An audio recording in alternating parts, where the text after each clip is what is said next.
Ladies and gentlemen, thank you for standing by. My name is Abby, and I will be your conference operator today.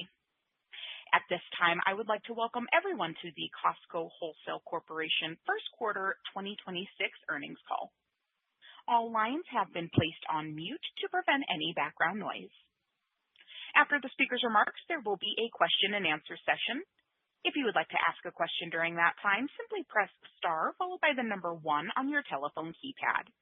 If you would like to withdraw your question, press star 1 a second time.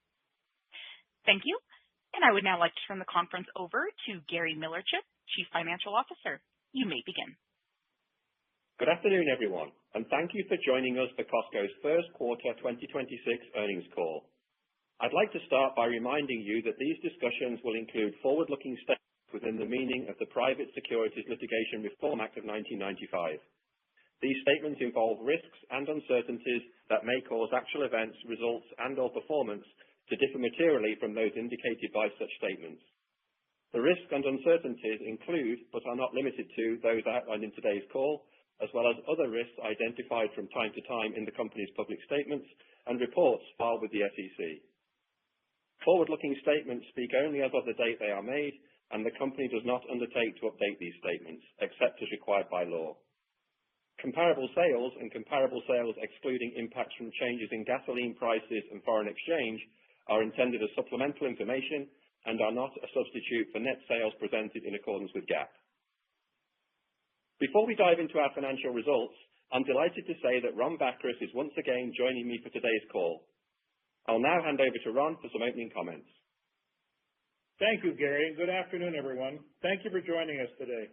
I'll start with a few brief comments on some of our key growth initiatives before turning it back to Gary to discuss the results of the quarter.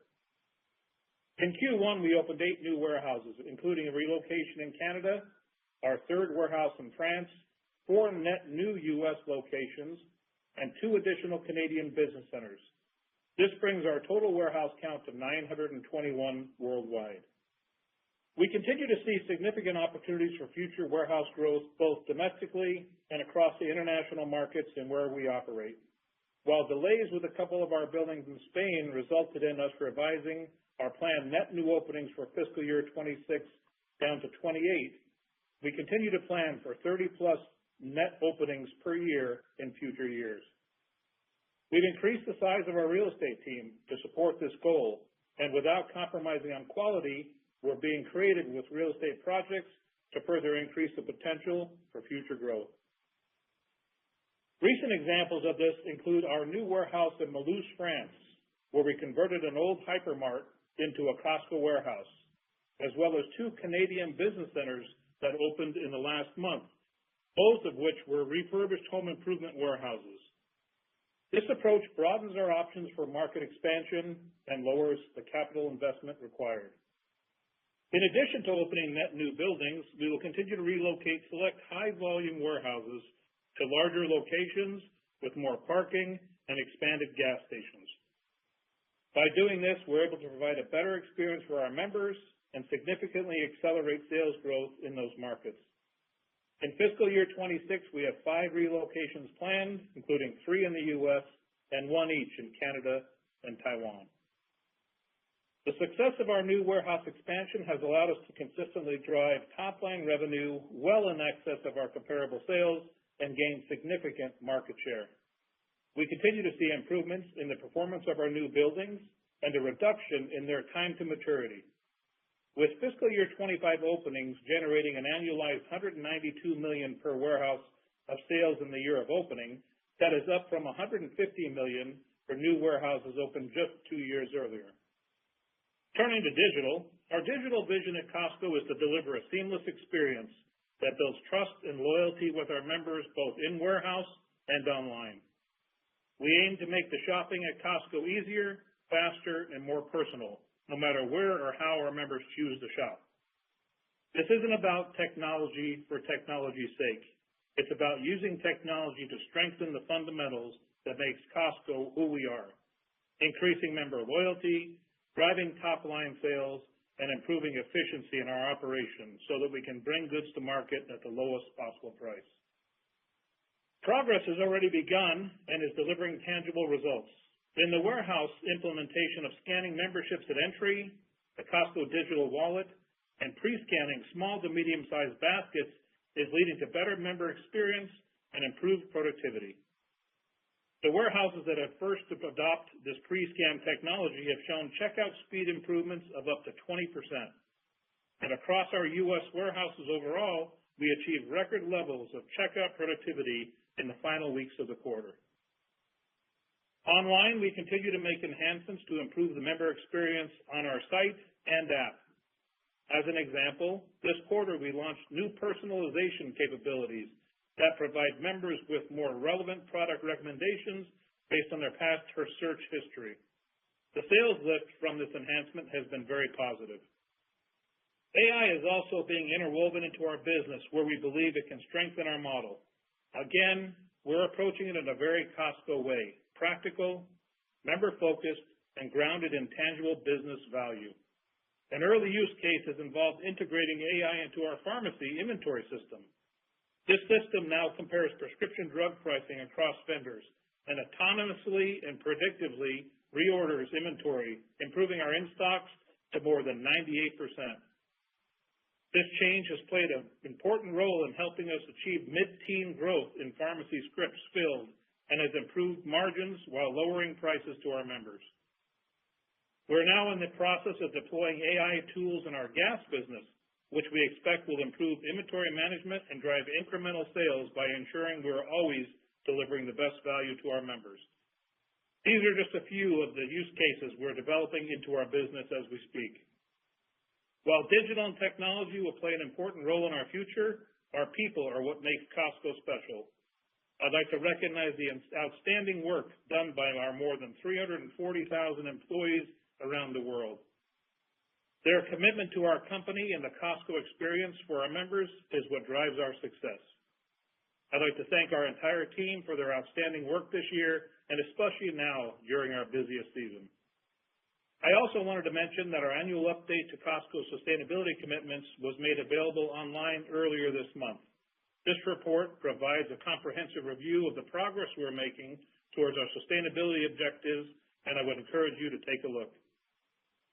With that, I'll turn it back over to Gary to discuss the results for the quarter, and I'll jump back on during Q&A to field some questions.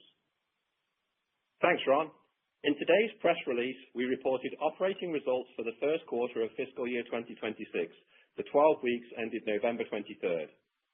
As usual, we published a slide deck under Events and Presentations on our investor website with supplemental information to support today's press release. Net income for the first quarter came in at $2.001 billion, or $4.50 per diluted share, up from $1.798 billion, or $4.04 per diluted share in the first quarter last year. This year's results include a tax benefit of $72 million, or 16 cents per diluted share, relating to stock-based compensation, and last year's results include a tax benefit of $100 million, or 22 cents per diluted share, also related to stock-based compensation.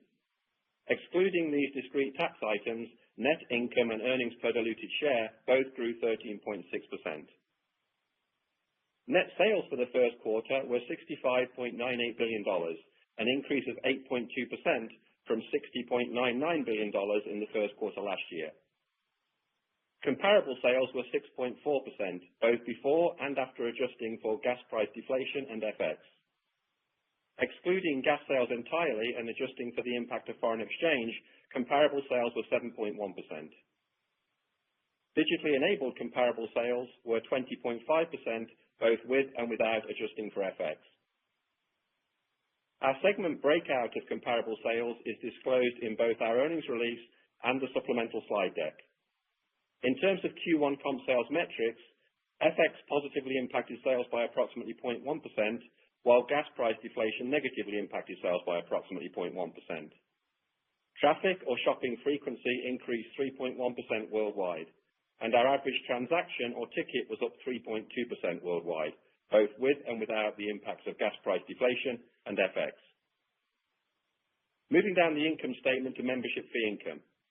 We reported membership fee income of $1.329 billion, an increase of $163 million, or 14% year over year. Adjusting for FX, the increase was also 14%. Last September's US and Canada membership fee increase accounted for a little less than half of membership income growth. Excluding the membership fee increase and FX, membership income grew 7.3% year over year.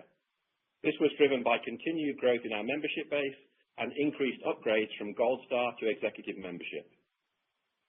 At Q1 end, we had 39.7 million paid Executive memberships, up 9.1% versus last year. We ended the quarter with 81.4 million total paid members, up 5.2% versus last year, and 145.9 million cardholders, up 5.1% year over year. In terms of renewal rates, at Q1 end, our US and Canada renewal rate was 92.2%, and the worldwide rate came in at 89.7%, both down 10 basis points from last quarter. This slight decline was due to the factors we discussed last quarter and reflects new online members growing as a percentage of our total base and renewing at a slightly lower rate than warehouse sign-ups. The decline was less than anticipated due to some early success with targeted communications to expiring members. Our goal is to continue to improve renewal rates by improving engagement with members who signed up digitally, although for the reasons previously shared, we may still see a slight decline in the overall renewal rate over the next few quarters. Turning to gross margin, our reported rate was higher year over year by 4 basis points, both with and without gas deflation, coming in at 11.32% compared to 11.28% last year. Core was flat. In terms of core margins on their own sales, our core-on-core margins were higher by 30 basis points. This increase was broad-based, with non-foods, foods and sundries, and fresh all higher year over year. Supply chain improvements and an increase in KS penetration benefited margins, as did additional marketing revenue. The improvement in core-on-core was offset by changes in mix and lapping higher income in our co-brand credit card program a year ago. Ancillary and other businesses' gross margin was higher by 7 basis points, primarily driven by pharmacy and hearing aids. LIFO negatively impacted the gross margin rate by 3 basis points. We had a $1.9 million LIFO credit in Q1 this year compared to a $19 million credit in Q1 last year. Moving on to SG&A. Our reported SG&A rate was higher or worse year over year by 1 basis point, coming in at 9.6% compared to last year's 9.59%. The operations component of SG&A was higher or worse by 1 basis point. Our operators did a great job improving productivity and capturing efficiency benefits from the technology investments that Ron referenced earlier. These productivity improvements fully offset wage investments and the impact of extended operating hours, and would have created positive leverage in the quarter had we not experienced higher healthcare costs. Central was lower or better by 3 basis points. This quarter's SG&A also included a charge relating to a tax assessment for prior years, which negatively impacted the rate by 4 basis points. Below the operating income line, interest expense was $35 million versus $37 million last year. Interest income was $122 million versus $96 million last year, driven by higher cash balances, and FX and other was a $33 million benefit versus a $51 million benefit last year due to lower FX gains. In terms of income taxes, our tax rate in Q1 was 22.5% compared to 22% in Q1 last year. As mentioned earlier, this year's rate benefited $72 million and last year's rate benefited $100 million from annual RSU vestings. Turning now to some key items of note in the quarter. Capital expenditure in Q1 was approximately $1.53 billion. As shared last quarter, we are making additional investments to support a higher number of new warehouse openings, increased warehouse remodels to drive continued growth in existing high-volume buildings, depot network expansion, and digital. We estimate capital expenditure for the full year will be approximately $6.5 billion. Before we take a closer look at core merchandising results for Q1, here are a few fun facts about the holiday selling season so far. Our U.S. food court set a daily record on Halloween, selling 358,000 whole pizzas, an increase of 31% versus last year. Black Friday was a record-breaking day for our U.S. e-commerce business, generating over $250 million in non-food orders. Our U.S. bakeries also set a record in the 3 days leading up to Thanksgiving, selling 4.5 million pies. That's over 7,000 pies per warehouse over a 3-day period. Turning to Q1 merchandising highlights, our relentless focus on quality, value, and newness continued to deliver market share gains across virtually all departments. Fresh sales were up mid to high single digits, led by double-digit growth in meat. We saw strong growth in higher cost cuts of beef and even greater unit growth in lower cost proteins like ground beef and poultry. Bakery experienced high single-digit growth, driven by the introduction of some great new items, such as our holiday dessert bars and our creme brulee bar cake. Non-foods have comp sales in the mid-single digits. Our buyers continue to do an excellent job finding new and exciting items at great values, while also adjusting our assortment to minimize the impact of tariffs. Gold and jewelry, special events, health and beauty were all up double digits, and majors, tires and small appliances also continue to outperform with high single-digit comps. We added a number of new national brand partnerships across a range of non-food categories in Q1, including Gap and Ulta gift cards, Vera Bradley apparel, and Upper Deck trading cards. Food and sundries comps also grew mid-single digits, with candy and food showing the strongest results. Newness has been driving growth in this category as well, with on-trend items such as Dubai chocolate performing very well. Kirkland's Signature continues to grow at a faster pace than overall sales, with KS items typically offering 15 to 20% value compared to the national brand alternative with equal or better quality. In Q1, we launched approximately 45 new KS items, including dry facial daily clean towels, caramelized blueberry croissants, and various apparel items, in addition to our latest food court offering, the Caramel Brownie Sundae. As always, our goal is to be the first to lower prices where we see opportunities to do so.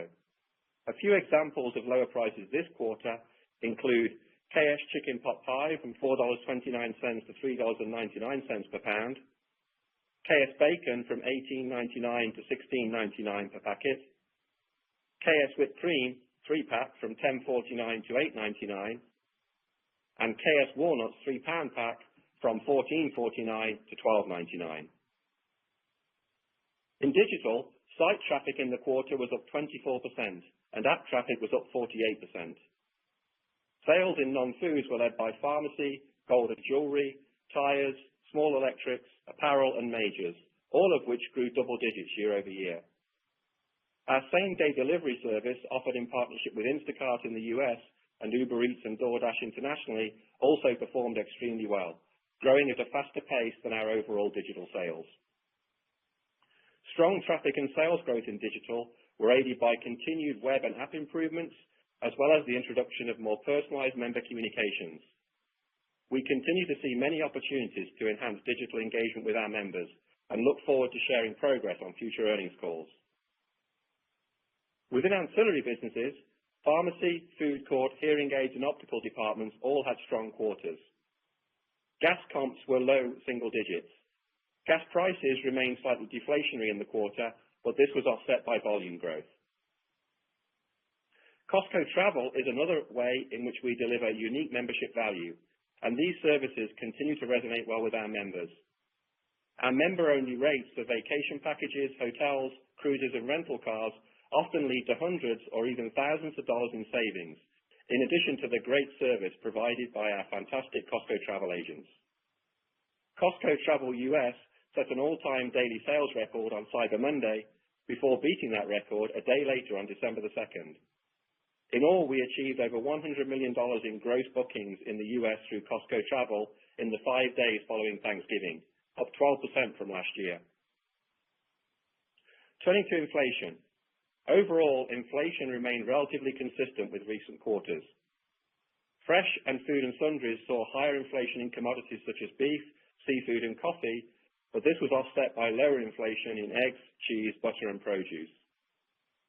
In non-foods, we saw low single-digit inflation for the third consecutive quarter, primarily driven by gold and imported goods. Our buyers continue to do a great job reducing the impact of tariffs for our members. The strategies being deployed to achieve this include changing the country of production for some items, sourcing more items produced in the US, consolidating buying efforts globally to lower the cost of goods across all our markets, and leaning into Kirkland Signature, where we have more control over the supply chain. Additionally, we are changing our item assortment where appropriate. As discussed last quarter, while we have a robust and exciting holiday merchandise selection in our US warehouses, this represents a lower number of SKUs than in prior years. In replacement of some tariff-impacted items, our buyers have sourced a number of alternative great value items, including seasonal food, health and beauty, and live goods. In many cases, these items are produced in the US and are largely unimpacted by tariffs. The supply chain has remained stable, and our merchants feel very good about our inventory position. By optimizing our inventory flow and reducing some of the higher inventory levels we built up a year ago in the face of greater supply chain uncertainty at that time, we've been able to improve working capital and lower the labor required to manage inventory without impacting in-stocks or sales. Finally, in terms of upcoming releases, we will announce our December sales results for the 5 weeks ending Sunday, January the 4th, on Wednesday, January the 7th, after market close. That concludes our prepared remarks, and we'll now open the line up for questions. Thank you. And we'll now begin the question and answer session. If you have dialed in and would like to ask a question, please press star 1 on your telephone keypad to raise your hand and join the queue. If you would like to withdraw your question, press star 1 a second time. If you are called upon to ask your question and are listening via speakerphone on your device, please pick up your handset and ensure that your phone is not on mute when asking your question. To be able to take as many questions as possible, we ask that you please limit yourself to 1 question. Again, it is star 1 to join the queue. And our first question comes from the line of Michael Lasser with UBS. Your line is open. Good evening. Thank you so much for taking my question. Ron, one of the observations that the market has is under your tenure, Costco's had a greater willingness to move with speed, embrace technology and the different modes of retail, and change a bit more than in the past. Is that a fair conclusion? And given the benefits of these actions that you're taking, which is greater productivity and efficiency, would you be willing to continue to let the financial benefits fall to the bottom line, or do you see a greater need to reinvest back in the business in areas like price to continue to drive the top line? Thank you very much. You're welcome, Michael. Technology and bringing the company along has been a focus for several years. We've had to spend a couple of years ago. We really focused on our fundamental base systems and our core systems behind the scenes that will allow us to build for the future. And so we're now coming to a fruition where we're starting to see the benefits of that hard work, of all the backroom systems that we had to build that are now coming to light and coming to the front face for our members. We feel that technology is going to be a big part of our future. I think it's equally as important as all of our other initiatives that we have out there, but we will never succumb to not being the best price and driving prices down for our members. That's what Costco is known for, and that will always be our leading mantra. And our next question comes from the line of Christopher Horvers with JP Morgan. Your line is open. Thanks. Good evening, guys. So a quick follow-up on the latter and then the former question and then a second question. So as you think about results recently, they're strong in absolute standards. I think the market holds you to very high standards. Is there any concern that you see on the traffic side where there's more of an impetus to invest in price? And then secondly, it looks like executive members per week grew at an accelerated pace from 4Q to 1Q. How are you looking at that in terms of the overall benefit of extending the hours, both in terms of the lift that you're seeing in sales, and is this also driving accelerated sign-ups? Thanks very much. Yeah, thanks for the questions, Chris. First of all, I guess on your point around sales and overall sort of membership growth in the business, I think from our perspective, we look at it very much over the last really 6 to 12 months. And when we look at the sort of trends and step back from what we're seeing with the member, there's a lot of consistency actually.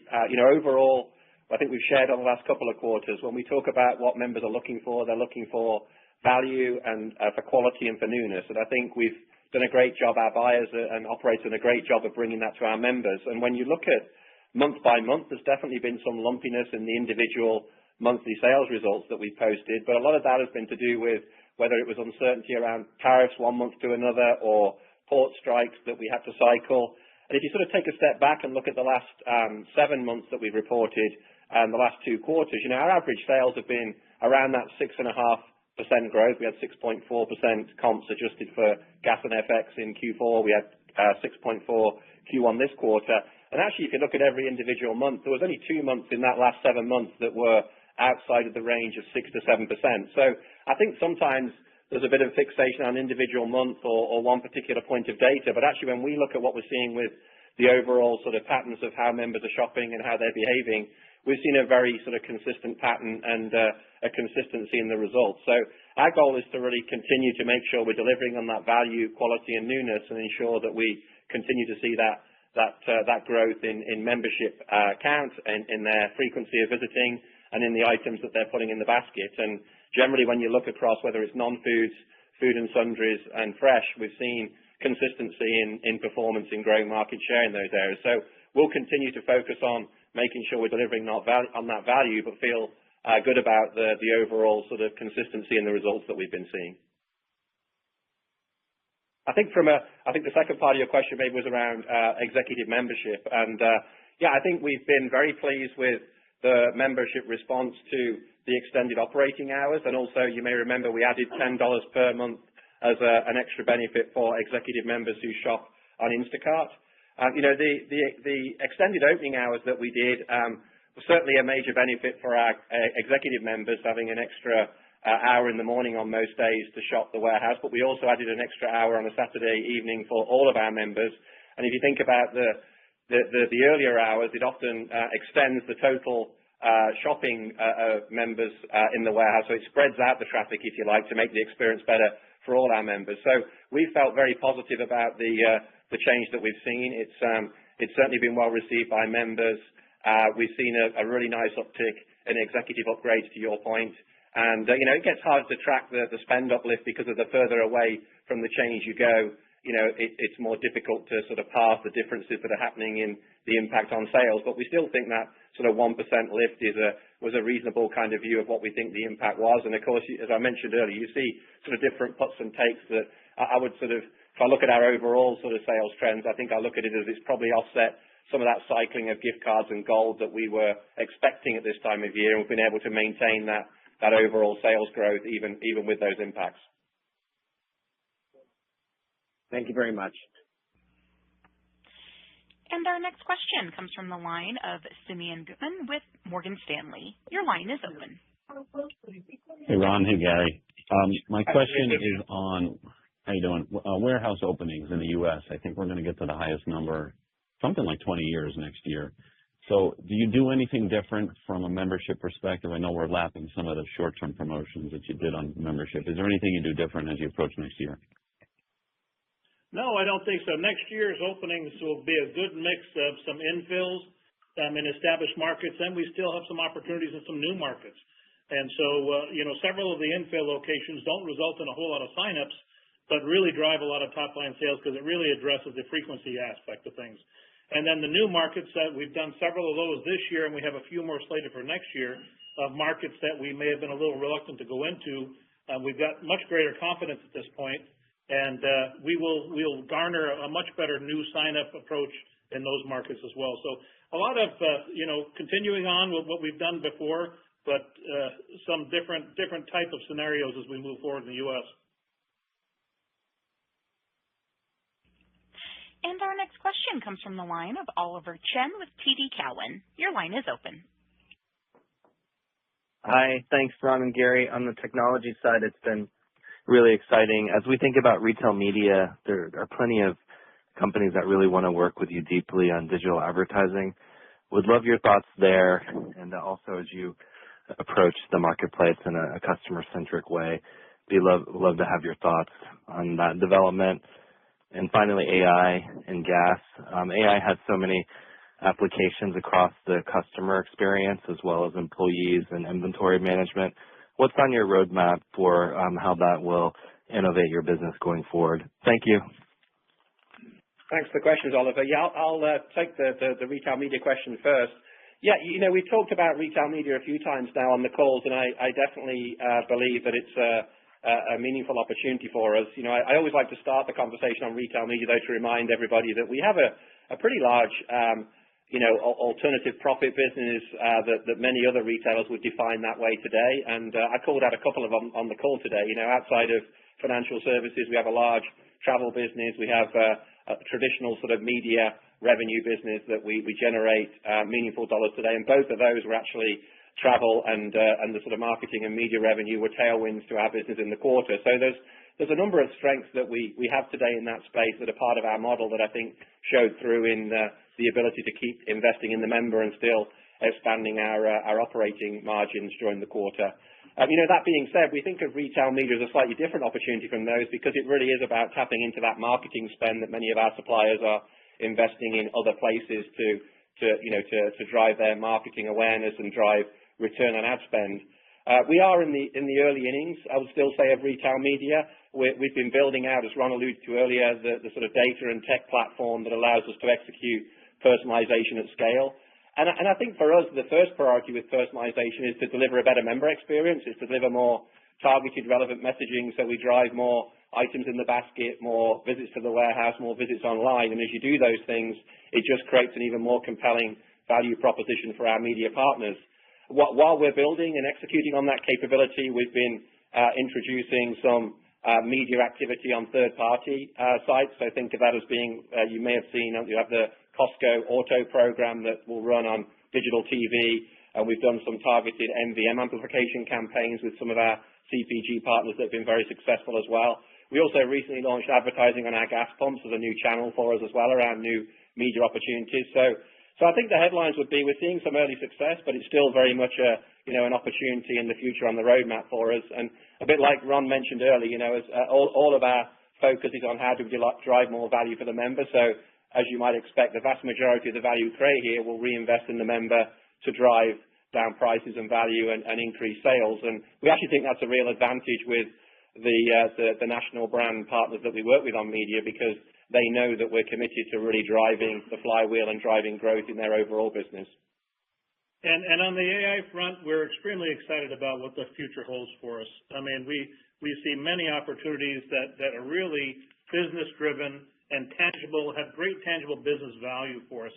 And you look at things like our procurement system, as we are a global retailer and we buy from around the world, as well as supply chain, what it can do there, and just the tools that we've seen that this has improved our employees' work abilities and their skill sets as well as they do their day-to-day work. So we see a lot of value. We're very excited about the journey.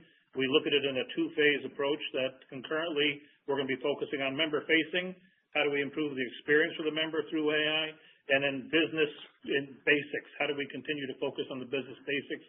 Our mantra is bring goods to market at the lowest possible price. And we think AI has a great asset to that, and it really can help us become a much better merchant out there. Best regards. Happy holidays. Thank you. Thank you. And our next question comes from the line of Chuck Grom with Gordon Haskett. Your line is open. Hi, Gary. Hi, Ron. Nice quarter. Hi, Chuck. In your annual report, your sales waterfall chart is impressive. The class of 25, $192 million in sales versus $150 million in 2023. Can you help us think about the opportunity to continue to expand on this front and the steps you're taking to continue to improve productivity within the store? We see a good horizon on expansion. We continue the creativity. I mentioned just a couple of examples of things that we're doing differently. We've got a project in Los Angeles where we're working with some developers that there's some affordable housing going above Costco, just north of LAX. That project will open up in 2027. That would be a market that it's Baldwin Hills is where it's called. That would be a market we would never be able to go into and find 25 acres to build a Costco. it just wouldn't happen. So we're finding creative ways to get closer to our members and to relieve some pressure from some of our highest volume locations. And again, like I said, we continue to see some opportunities in markets that we would have questioned in the past due to maybe some competition is there, but we feel much stronger going in and attacking these markets. So, like I said in the early opening remarks, good runway for 30-plus locations as we look forward for the next few years for sure, and a good combination of both type of openings. And international still presents some very good strengths for us.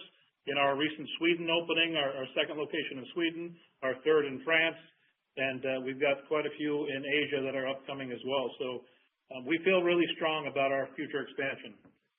And Chuck, I think on the point on the growth per warehouse, I think Ron's final point there is a really important one around the balance that we're able to get. So we find with many of the US and Canada warehouses where we're filling in, we can accelerate the sales very quickly because Costco is known. We're sort of filling capacity where maybe there's some very busy warehouses around. So it really helps the economic model with getting returns from the quick acceleration in sales growth. And then in the international markets or places where we have less penetration of warehouses, it really drives a significant increase in new member count. So it's nice to have a balance between those two.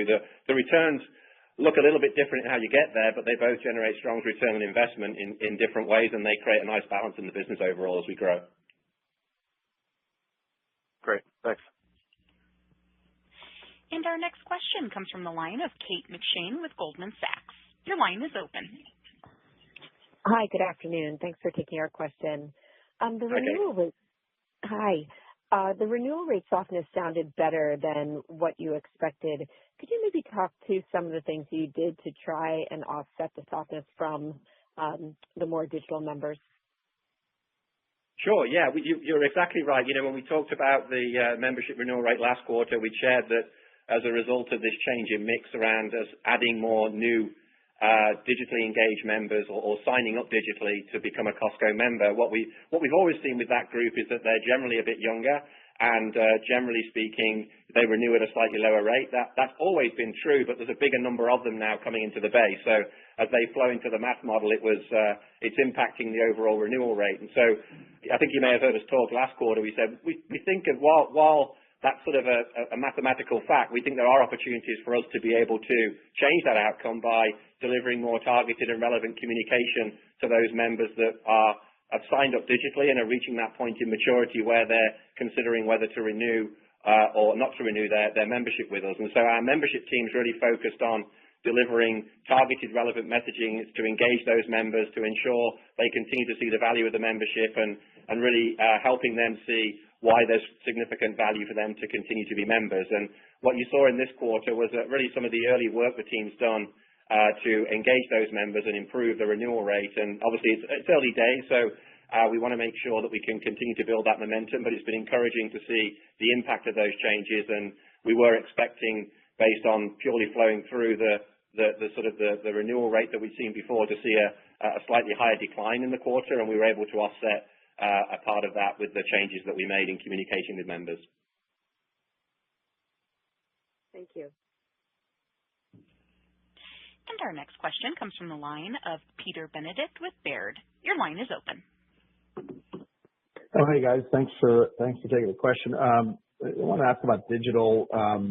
Maybe if there's any metrics you guys can share with the success you're having, maybe what percentage of the membership that's engaging with you digitally now versus before.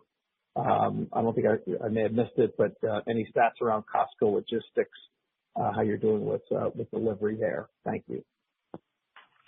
Sure. Thanks for the question, Peter. Yeah, we haven't typically talked about the percentage of members that are engaging with digitally. It does continue to grow, as you might imagine, as we're continuing to make enhancements to the website, to the app, and really as we're delivering more relevancy to members through those channels. And so we are continuing to see growth. We did share in the prepared remarks that traffic was up 24% during the quarter on the website, and it was up even higher than that in the 40% plus range on the app during the quarter.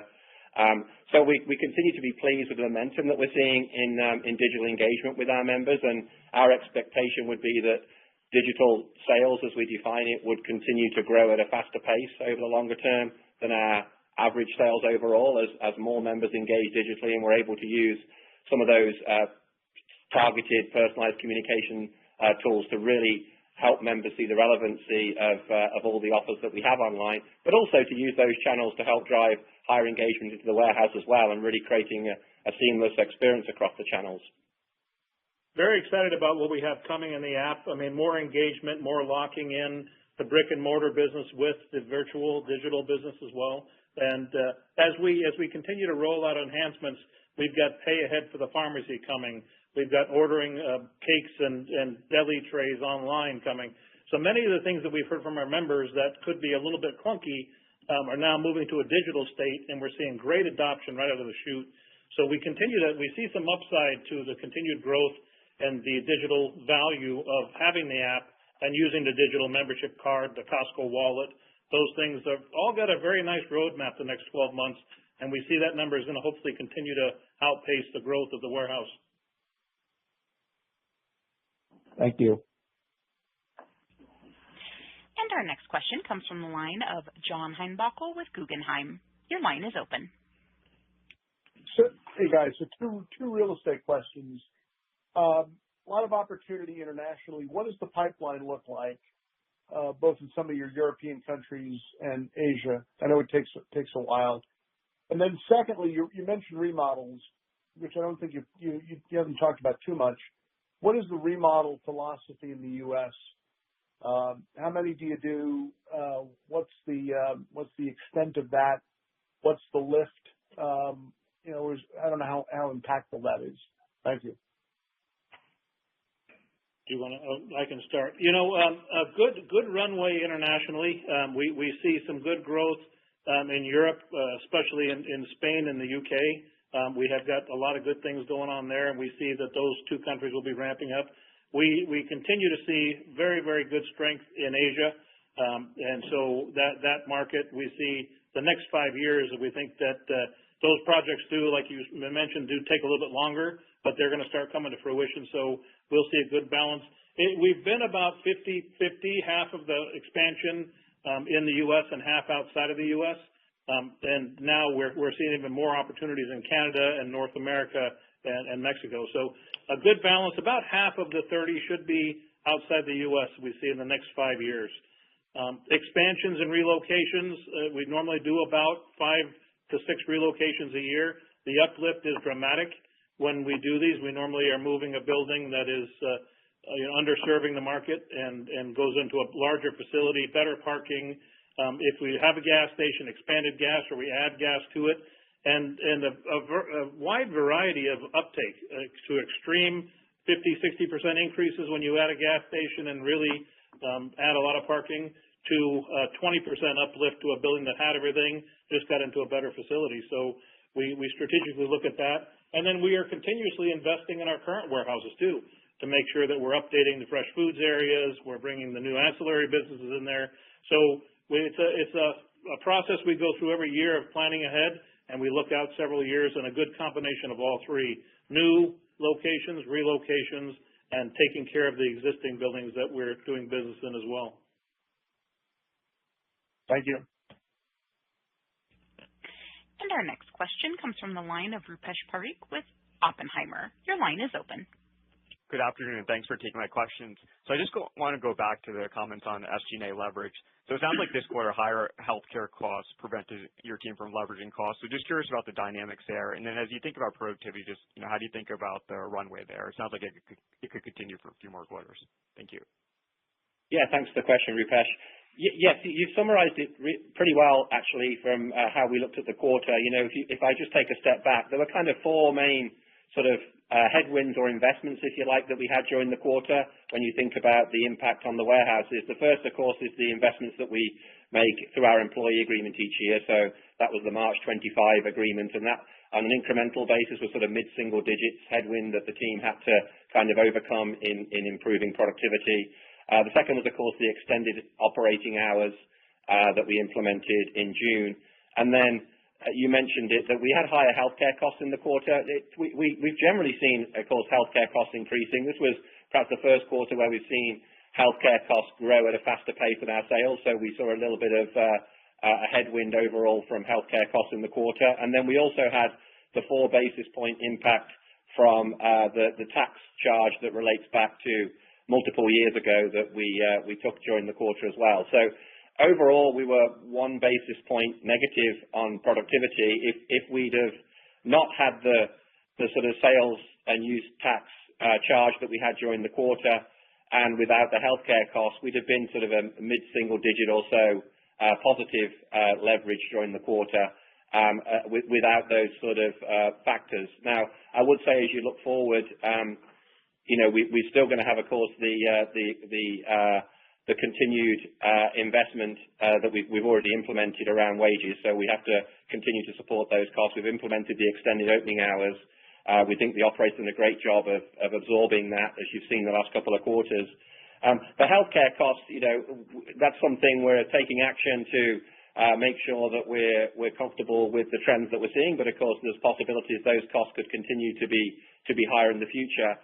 We wouldn't expect to have the sort of the 4 basis point impact that we had from tax. So I think when you take all those things and look at it going forward, we've historically said that we need to get to about mid-single digit sales to be able to leverage SG&A. And I think with the work the team's done to offset extended operating hours, the work the team's done to offset the employee agreement, I think we're in that kind of ballpark. And actually in the first quarter, had we not have had the adjustment for sales tax, I think we'd have actually seen some leverage during the quarter. So I think that's the way to sort of think about it overall.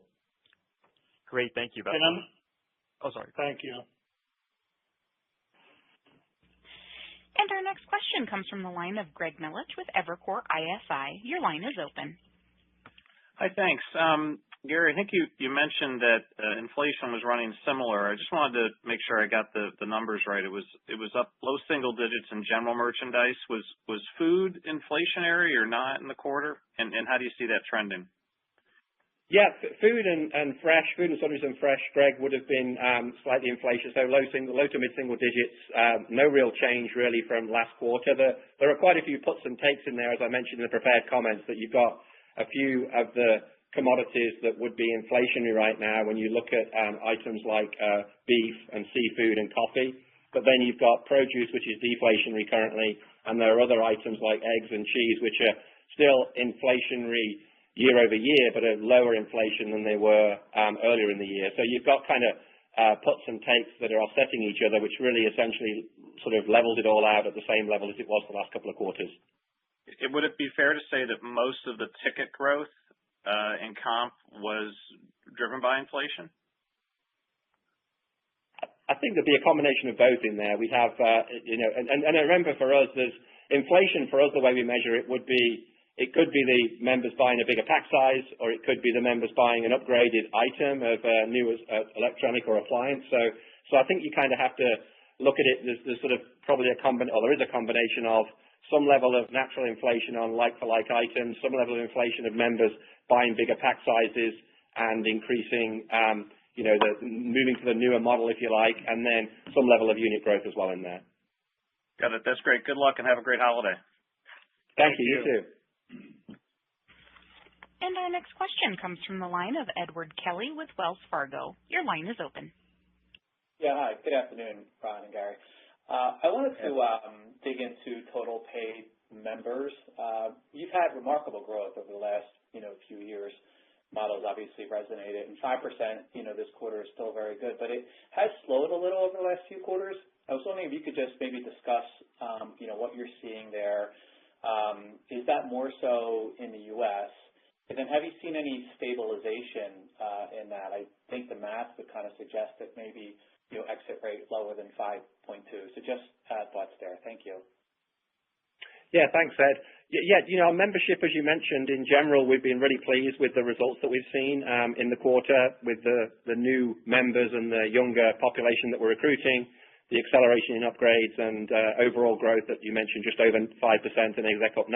So we're pleased with the results that we've seen overall. I think your point's accurate that if you look at the year-over-year growth, it has slowed a little bit from where it's been over the last couple of years. And I think some of that's still starting to cycle some strong growth in the last year or so. But we still feel really good about the health of the membership growth, and we think there's a lot of continued opportunities to maintain that growth in the future. I know Ron mentioned a few of them in one of the questions we answered earlier, but with partly with the existing warehouses that I think we're in a good position where every year we've been opening 20 to 30 warehouses, and we can see the maturity curve of the increase in the number of members that sign up as warehouses mature. We're obviously opening new warehouses each year, and in particular, to your point, in international, we tend to see a much higher number of new member sign-ups, and as that mix continues to blend out to sort of closer to 50-50 between international and the US.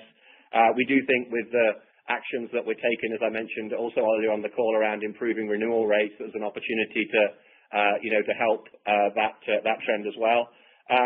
And then, we're committed to continuing to improve the value of the membership. We've made obviously some major changes recently with the extended opening hours and the Instacart benefits and 5% gas on the credit card, but we'll continue to look for ways to add greater membership value. So I think it's accurate to say that it's a little bit slower than it has been, but we feel good about the momentum and the opportunity to continue to grow. Thank you. Thanks, Ed. And our next question comes from the line of Zihan Ma with Bernstein. Your line is open. Hi, thank you for taking my question. So on the non-food side of things, I think your comp, it's now in the mid-single digit percentage range. Can you just update us on when you expect to unlap the top comps from the gift card sales? And does that timing coincide with the tax refunds or the incremental ones that consumers are going to get, especially middle to higher income consumers early next year? Will you start to see some more outsized benefit in that category? Thank you. Yeah, I think in overall, obviously, we generally don't provide sort of comments on forward-looking what we would expect. I think what we would say around non-foods is that the team's done a great job of continuing to deliver exciting items at great value and quality. And we see, while we have, I think your comment is accurate, that the growth year over year has come down to low double digits into that mid-single digit range. And I think you've heard us mention before, and you referenced it, that some of that really is starting to cycle the impact of gold being sold in warehouse and online, and also some of the gift card programs that we had last year. But overall, we still see good market share gains in really pretty much all of the non-food categories. And we saw, you may have heard us mention in the prepared comments that gold and jewelry, special events, health and beauty were all double digits. We also saw high single-digit growth in majors, in tires and small appliances. And I didn't mention apparel during the call earlier, but that's also showing really strong improvement in sales momentum and comp growth as well. So I think our perspective on non-foods is that we think our teams are doing a really good job in delivering great value for the member, and we think we have a clear path to continue to grow our market share in non-foods by continuing to deliver on that promise to our members. And that's really where our focus is. Okay, thank you. Happy holidays. Happy you too. Thank you. And our next question comes from the line of Scot Ciccarelli with Truist Securities. Your line is open. Good afternoon, guys. Thanks for the time. I guess another question on warehouse expansion. What are your latest thoughts around long-term warehouse potential, both in the U.S. and in total? And then second, I think all of the lower price examples you gave were Kirkland products. So are most of your heaviest price investments on your private brand products? Thanks.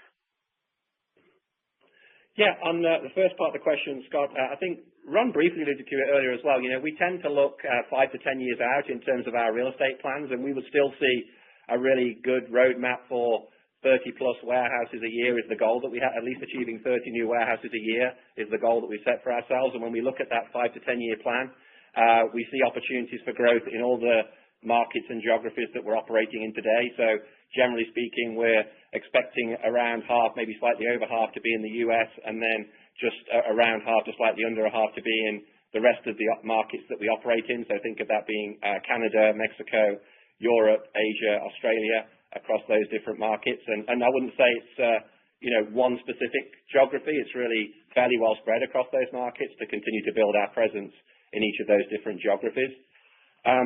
On the second part of your question around Kirkland Signature, I think it's more a reflection of, we tend to have obviously a very strong understanding of the cost involved in those items, and we want to be always the first to lower prices for our members and the last to increase them. And so buyers and our category managers who look at those items, whenever we see an opportunity either to work with our partners or to find ways to buy more effectively, we want to be looking for those opportunities. So in most of those cases, that's us really working very closely with our suppliers to look at what we're seeing in the cost base and working creatively to either increase our buying globally so that we can improve our economies of scale, or looking at ways to operate more efficiently without ever compromising on the quality of the item. And those would be all great examples of where our teams really looked and found opportunities to bring down the price and increase the value for our members. Thank you, and happy holidays. Happy holidays. Thanks, you too. And our next question comes from the line of David Bellinger with Mizuho. Your line is open. Hey, everyone. Thanks for the question. Regarding the personalization efforts, those seem to be working pretty well early on. How much further does that have to roll out? Is it hitting every member at this point? And any specific examples you can share on the conversion or the sales uplift that some of these personalization changes are helping with today? Yeah, we have been pleased, as you heard Ron mention in the comments, around the progress that we made on personalization, where we really are now starting to use our membership data to look for ways, how can we really make the experience better for the member? How do we improve the convenience for them? How do we help them see the most relevant messages that help them get to the best value from Costco? I still think there's plenty of roadmap and opportunity for us to continue to improve. First of all, we're relatively early on the journey, so we're learning what do our members really like, where are the places we can fine-tune and improve those communications and the places in which they show up. I still think there are a number of elements on our roadmap where we still see parts of the experience that our members have that we can make that personalization more relevant, whether that's the items and the order in which they see them on things like the MVM, or whether it's the way in which we deliver email communication to our members. So we still see a really strong runway to continue to improve. We don't really talk about metrics. I think our focus is much more on how we're driving overall member experience and top-line sales. So some of these things are intended to improve the way the members are able to engage in our warehouses, or the way they're able to buy online. So we tend to look at it more of, is it driving an improvement in member engagement, and is that helping drive our digital sales, which we continue to expect to grow at a faster pace overall than our warehouse business, and is it driving more member engagement overall? And we've been really pleased with the results so far on that journey. Great, thank you. And our next question comes from the line of Kelly Bania with BMO. Your line is open. Hi, thanks for taking our question. I was hoping to go back to the topic of renewal rates a little bit. I know you don't prefer to guide or forecast, but I think you did say, Gary, that we might see still a decline in the renewal rate the next few quarters. So I was just wondering if that's a little bit of conservatism, because it sounds like you are having some success on mitigating that dynamic. Just wondering if you could comment on that, but also if you were to pull out that cohort of those younger members, would the membership rates be improving, excluding that, or can you share any of a deeper dive on that renewal rate dynamic? Sure. Yeah, it really Kelly, the impact that we've been talking about really is attributable to this phenomena that I've mentioned on the call earlier around, as we add in, and it sounds like you fully understand the sort of concept of what's happening with the membership base overall, that as we've brought more of these digitally signed up members who are generally younger, that just they do renew at a lower rate. So really the impact that we've talked about the last few quarters on renewal rate is a function of those members moving into the renewal rate overall. So that really is what's driving what has driven the slight decline that we've seen over recent quarters.